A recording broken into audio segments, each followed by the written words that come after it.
Bom, em 2016, a gente viu um homem transformar os últimos dias de vida dele em arte. Ele estava lutando contra um câncer terminal, em absoluto segredo, né, e transformou isso num videoclipe meticulosamente coreografado. Uhum, foi chocante. Pois é, a morte ali não foi uma interrupção da obra dele. Foi meio que um material principal para esse roteiro final. E no nosso bate-papo de hoje, a gente vai dissecar como uma mente consegue orquestrar algo assim tão monumental. O que torna essa história tão magnética pra mim é que a gente não tá falando de uma epifania ali do nada, de fim de vida, sabe? Aham. É o ápice de umas 5 décadas de pura engenharia de identidade, né? É aquela capacidade rara de desenhar, destruir e reconstruir a própria persona perante o mundo, tipo, repetidas vezes. Até que a ideia de um eu verdadeiro meio que perde o sentido. Ficar a mecânica dessa reinvenção toda, a gente tem muita fonte hoje. Compilamos vários artigos enciclopédicos exaustivos sobre a vida do David Bowie, análises bem cirúrgicas sobre a criação de álbuns como o Ziggy Stardust e o Black Star, além de uma lista super detalhada de fatos e curiosidades da BBC. É muito material riquíssimo, né? Com certeza. A nossa missão aqui é tentar entender a anatomia dessa metamorfose contínua. Como é que alguém transforma a mudança na única constante da vida e nunca perde a relevância? Olha, o fio condutor disso tudo começa com uma ideia muito básica, a de que a identidade não é algo cravado em pedra, sabe? A sociedade tem um conforto psicológico natural em categorizar a gente. Claro, botar nas caixinhas. Isso, esperam que as pessoas sejam as mesmas ao longo dos anos. E a recusa visceral dele em obedecer a esse contrato social é o que cria a base para tudo que a gente vai conversar aqui. Ok, vamos desvendar isso então. Porque antes de criar deuses alienígenas, ou aqueles aristocratas sombrios lá no palco, tinha um jovem de carne e osso, no sul de Londres, né? Que precisou encontrar e alterar a própria imagem. Uhum. O começo é até bem mundano. Demais. Nascido David Robert Jones, em Brixton, e por uma daquelas ironias poéticas da vida, ele nasceu no mesmíssimo dia que o Elvis Presley. Nossa, essa coincidência de calendário é quase um prenúncio, né? Do impacto gigantesco que o rock americano ia ter na formação dele. Pode crer. Mas sabe o que realmente começa a esculpir a estética pela qual ele ia ser conhecido? Não é só a música. São os acasos meio brutais da juventude mesmo. E como o cérebro dele processava traumas físicos. Ah, sim, estamos falando do famoso soco no olho. O que as fontes mostram é que, na adolescência, ele entrou numa briga na escola por causa de uma garota. E o oponente era ninguém menos que o amigo dele, o George Underwood. Pois uma briga de amigos. E o soco que o Underwood deu no olho esquerdo dele foi tão forte que exigiu várias cirurgias, cara. Quase deixou ele cego daquele olho. Sim, e ele acabou desenvolvendo aquela condição, a anisocoria, né? Isso, que deixa a pupila permanentemente dilatada, meio que paralisa a íris. E o mecanismo mais interessante aí é como isso altera a percepção que as pessoas têm dele. A pupila dilatada não reage à luz, então um olho parece muito mais escuro que o outro. Dá aquela ilusão de ótica famosa, né? De que ele tinha um olho de cada cor. A heterocromia. Exato. Uma característica quase alienígena que, na verdade, foi fruto de um acidente super violento. Mas olha só, o detalhe mais fascinante dessa história toda pra mim é que o Underwood não virou um inimigo declarado. Muito pelo contrário, eles continuaram super amigos. Uhum. O que é bem raro. Demais. E lendo os registros lá, a gente vê que o George Underwood chegou a desenhar as capas de alguns dos primeiros álbuns dele. É a primeira grande prova daquela habilidade dele de pegar um trauma, uma falha física evidente e transformar numa estética poderosa. O que já mostra uma resiliência criativa absurda, né? Ele meio que capitalizou em cima da própria estranheza, desde o começo. E aí, logo depois, veio a necessidade da primeira mudança de identidade no papel mesmo. A mudança do nome. Isso. Na metade dos anos 60, o The Monkey estava explodindo e o vocalista já chamava David Jones. Então, para evitar qualquer confusão comercial, ele precisava urgente de uma assinatura nova. E a escolha foi bem peculiar, né? Ele adota o Bowie se inspirando no Jim Bowie, aquele pioneiro americano do século XIX. Mais especificamente, na famosa faca de caça que levava o nome dele. A faca Bowie. Exato. Tipo, a ideia de uma faca de 2 gumes super afiada, mas o irônico é que esse começo de carreira com o nome David Bowie foi qualquer coisa menos afiado e certeiro, né? Nossa, sem dúvida. Os primeiros anos foram uma sequência implacável de projetos que simplesmente não decolavam, sabe? Ele tentou blues, lançou uns singles que foram totalmente ignorados pelas rádios. Flopou geral. Flopou muito. A frustração foi tanta que as fontes dizem que ele chegou a abandonar a música pop por um tempo para mergulhar em artes dramáticas, teatro de vanguarda e mímica, lá com Lindsay Kemp. E é isso que prepara o terreno para 1969, quando sai Space Oddity. Esse é o ponto de virada. Com certeza. Mas não só pela música ser incrível, o timing foi absurdo. Eles cronometraram o lançamento para coincidir exatamente com a missão da Apollo 11 e o pouso na Lua. A BBC até usou a música na transmissão deles. Foi uma sacada de marketing genial. E do nada o nome dele estava no mapa. Foi um exemplo magistral de ler o espírito do tempo. Mas a gente tem que lembrar que esse triunfo só veio depois de um longo período atirando para todo lado, né? Ele tentou de tudo, do folk ao music hall. Sabe que, lendo isso, me lembrou muito a trajetória de startup de tecnologia hoje em dia. Ah, como assim? Tipo, pensa naquelas empresas que tentam emplacar um app de foto e ninguém usa. Aí eles pivotam o modelo para um delivery, que quebra em 2 meses. E no fim reaproveitam o código para um software corporativo e ficam bilionários. Ah, sim, o famoso pivotar, né? Será que ele era realmente um visionário desde o dia 1? Ou ele só estava atirando para todos os lados até alguma coisa colar na parede? Então, o que é fascinante avaliar aqui é que não precisa ser uma coisa ou outra, sabe? Essa ideia de ou é gênio ou é oportunista não se aplica muito. O grande talento dele ali não era ter um mapa perfeito. Entendi. A força dele era uma maleabilidade absoluta. Ele não tinha nenhum apego às próprias criações. Na época, o mercado queria que o artista fosse super autêntico num gênero só. Mas ele tratava estilo musical igual roupa. Se não serviu, troca. Exato. O erro não era um fracasso. Era só pesquisa de campo descartável. E essa pesquisa contínua levou ele para a descoberta mais genial da vida dele, né? Ele sacou que o caminho para o topo não era ser ele mesmo no palco, nem ser o cantor folk. O segredo era criar personas hiperbólicas totalmente inventadas. A máscara acabou ficando mais interessante que o rosto. Perfeito. E essa metamorfose atinge o auge ali no começo dos anos 70, com o nascimento do Ziggy Stardust. Nossa, o Ziggy é um marco. É quando aquela maleabilidade toda ganha uma forma física inesquecível. E vamos descrever a magnitude disso para quem está ouvindo. O roteiro do disco traz um astro do rock alienígena, andrógeno, bissexual, que cai na Terra para tentar salvar a humanidade nos últimos 5 anos do planeta. É uma ópera rock absurda. E as referências? Ele misturou o jeito autodestrutivo do Iggy Pop com aquela poesia crua do Lou Reed. Mas tem umas fontes mais obscuras, como a inspiração no Vince Taylor. Ah, o Vince Taylor é uma peça-chave aí. Ele era um roqueiro britânico que teve um colapso nervoso público tenso e passou a acreditar de verdade que ele era um deus alienígena.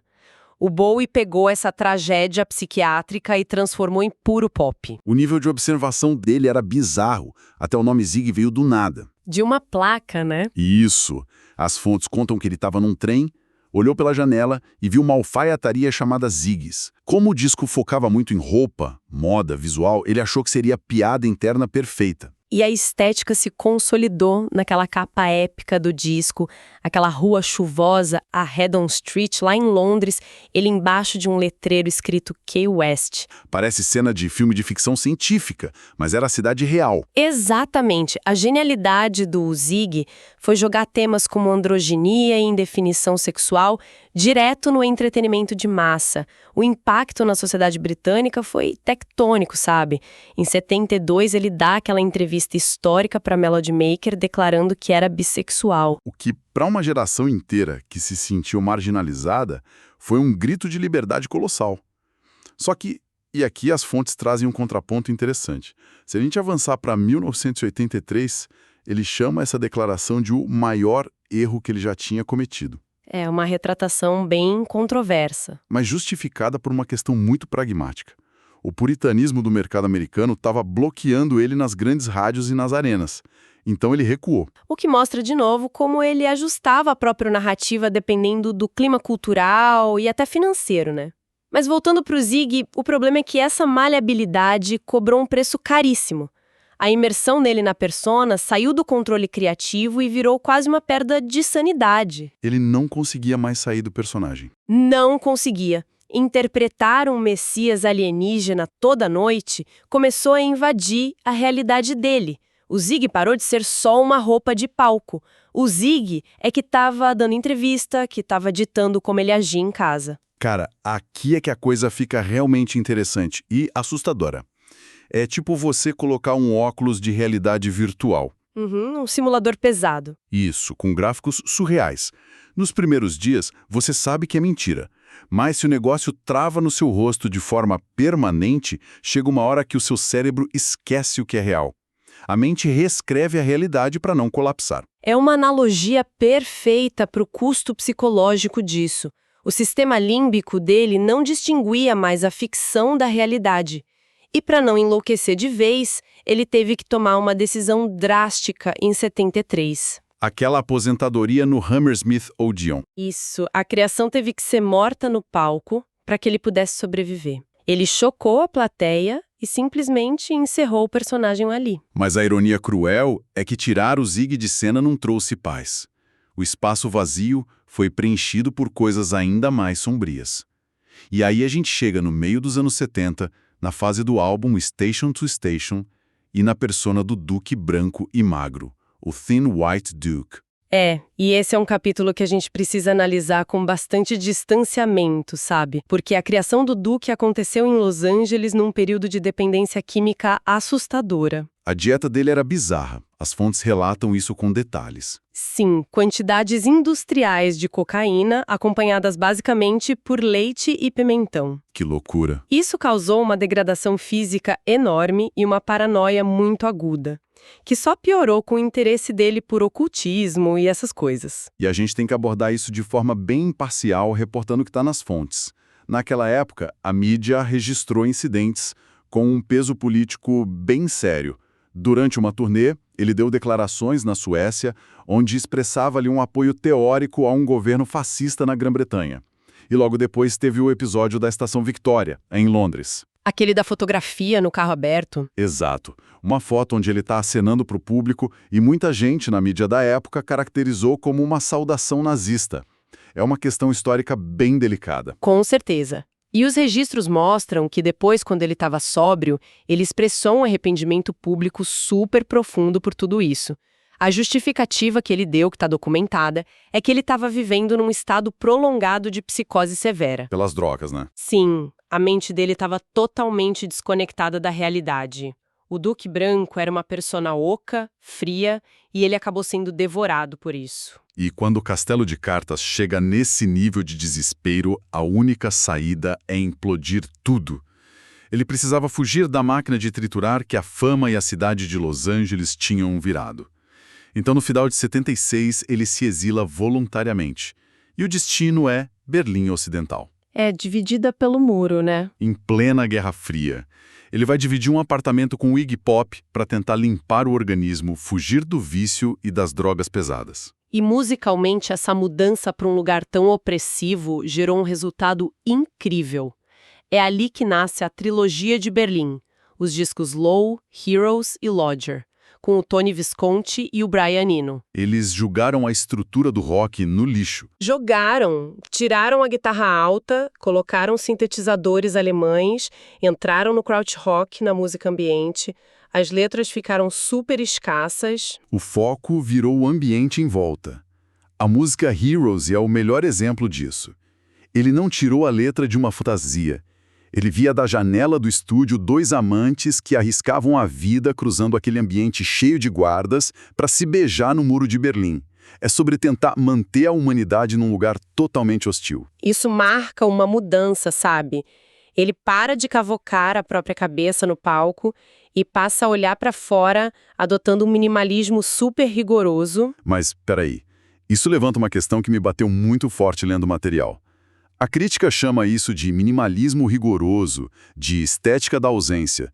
Mas chamar de movimento conceitual não é meio que passar um pano intelectual numa crise de sobrevivência? Ah, interessante. Porque, ele fugiu porque ia morrer. Fazer o papel do artista recluso, fumando cigarro e fazendo música eletrônica sem letra, não seria só mais um disfarce calculado para esconder um cara que estava quebrado? Olha, isso levanta um ponto bem importante. Tem um limite da intenção artística aí. É óbvio que ele foi para lá para não morrer. Era um imperativo biológico.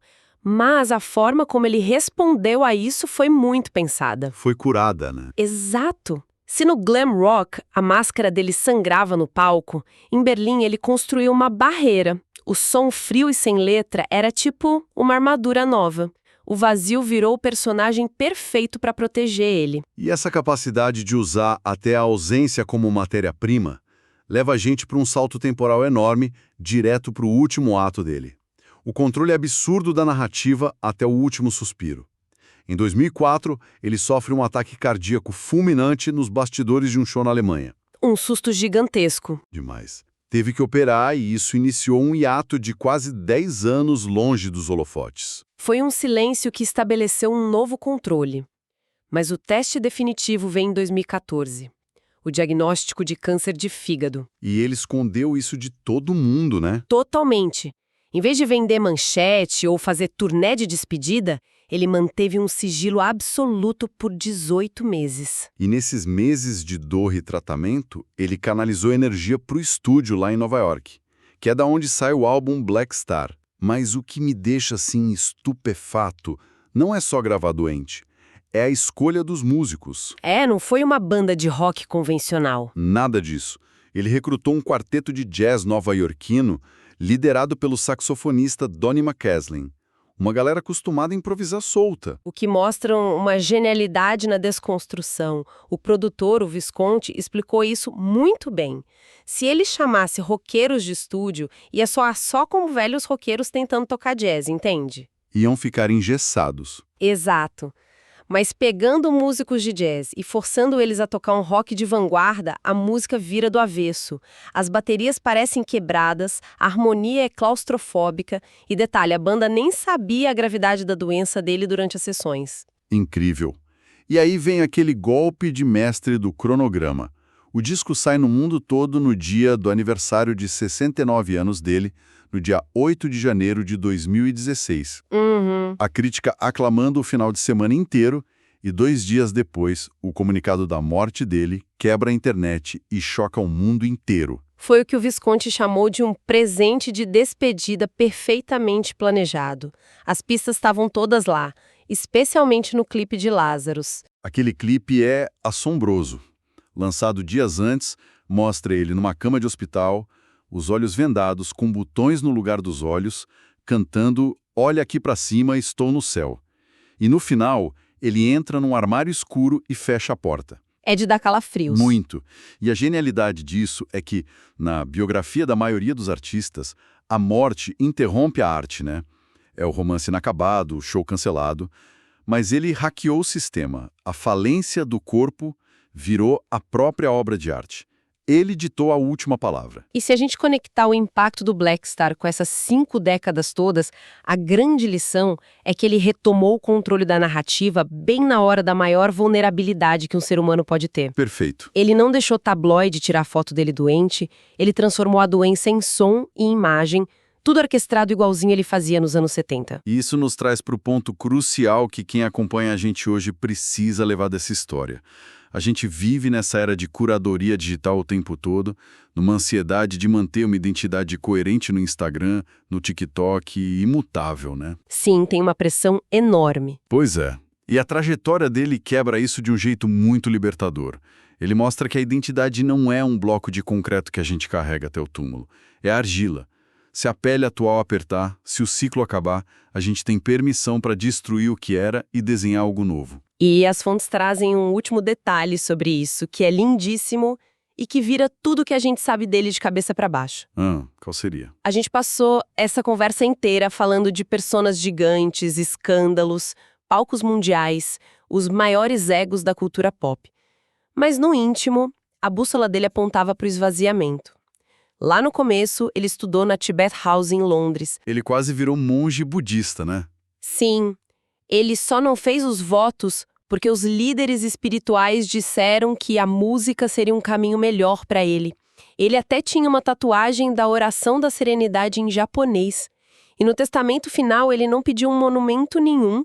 Ele pediu para ser cremado e ter as cinzas espalhadas lá em Bali, seguindo rituais budistas. Nossa, isso fecha tudo como imagem super provocativa. O cara que construiu os egos mais barulhentos e complexos da história, na verdade passou a vida inteira buscando, em silêncio, a dissolução total desse ego. O barulho era só o trabalho dele, a serenidade era o que ele realmente buscava. Pois é, uma balança perfeita para encerrar o ciclo do grande camaleão. Uma aula, cara. Para todo mundo que tá ouvindo, separem um tempo depois de hoje. Pega um fone bom, foge do barulho e escuta Força Alienígena de Zig Stardust colada com as texturas sombrias de Black Star. Tentem achar esse fio condutor lá no fundo. E lembrem-se de que a identidade não é o destino de ninguém, é só o ponto de partida. Um enorme abraço a todos e continuem investigando.